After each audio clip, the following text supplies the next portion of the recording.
दास व्हायचा असेल तर त्या भगवंताचा दास व्हा, तरी तर जन्मा यावे दास विठोबाचे व्हावे, किंवा धन्य आम्ही जन्म आलो दास विठोबाचे झालो. त्या भगवंताचा दास व्हा, आणि जर त्या भगवंताचा दास झाला तर तो परमात्मा मागेही उभा राहतो आणि पुढेही उभा राहतो आणि आपल्यावर आलेल्या सर्व संकटाचं निवारण करतो.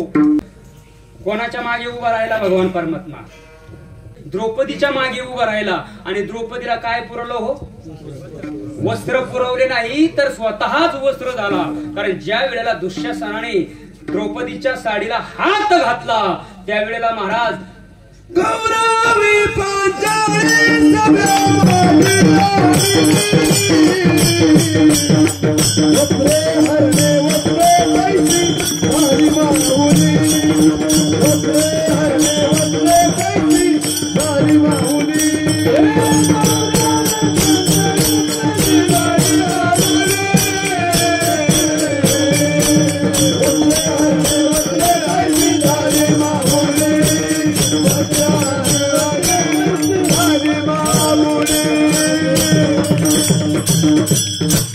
ज्या वेळेला द्रौपदीने आपल्या पाचही पतींकडे पाहिलं, हत्तीसारखे पती होते महाराज, पण तुतामध्ये हरले होते, माना खाली घातल्या.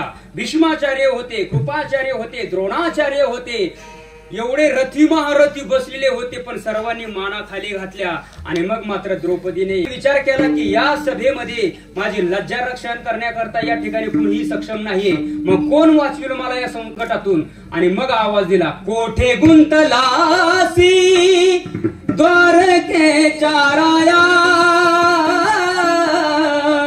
वेळ का सखयाला वेला. त्या भगवान परमात्म्याचा धावा केला आणि भगवान परमात्मा धावून आला, म्हणजे द्रौपदीच्या मागे उभा राहून त्या ठिकाणी द्रौपदीचं लज्जा रक्षण केलं आणि अर्जुनाच्या पुढे उभा राहिला आणि अर्जुनाचं रक्षण केलं. कारण ज्या वेळेला कर्णाचा आणि अर्जुनाचा रथ समोरासमोर आला ना महाराज, त्या वेळेला कर्णाच्या बाणाने अर्जुनाचा रथ किती मागे जात होता? 5 हात मागे जात होता आणि अर्जुनाच्या बाणाने 7 हात पाठीमागे जात होता कर्णाचा रथ. त्यावेळेला भगवान परमात्मा म्हणायचे, वा कर्णा वा कर्णा. अर्जुन म्हणतो, देवा वडापाव माझे खातो आणि प्रचार त्याचा करतो. हा, ही कुठली पद्धत आहे?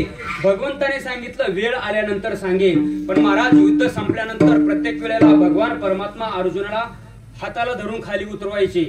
पण ज्या वेळेला कर्ण मरण पावला ना महाराज, त्यावेळेला भगवंतानी सांगितलं, अर्जुना खाली उतर.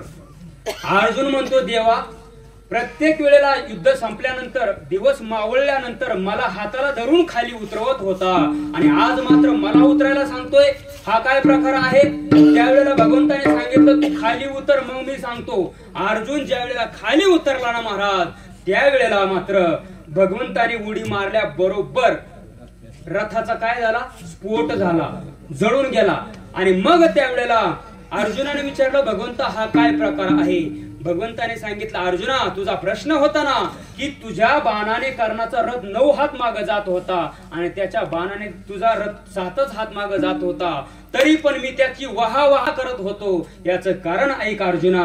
अरे तुझ्या रथावर कोण आहे? ध्वजस्तंभावरी वानर, तो मूर्तिमंत शंकर, भगवान शंकर साक्षात हनुमंतरायाच्या रूपाने त्याच्या रथावरती आरूढ झालेले आहे. एवढंच काय, संपूर्ण सृष्टीचा चालक मालक असलेला, जेने हे विश्व निर्मिय महर्षी देवा संस्थापिले 21 स्वर्गात धरले सत्ता मात्रे आपुल्या, तो मी त्या ठिकाणी तुझ्या रथावर सारथ्य करतोय.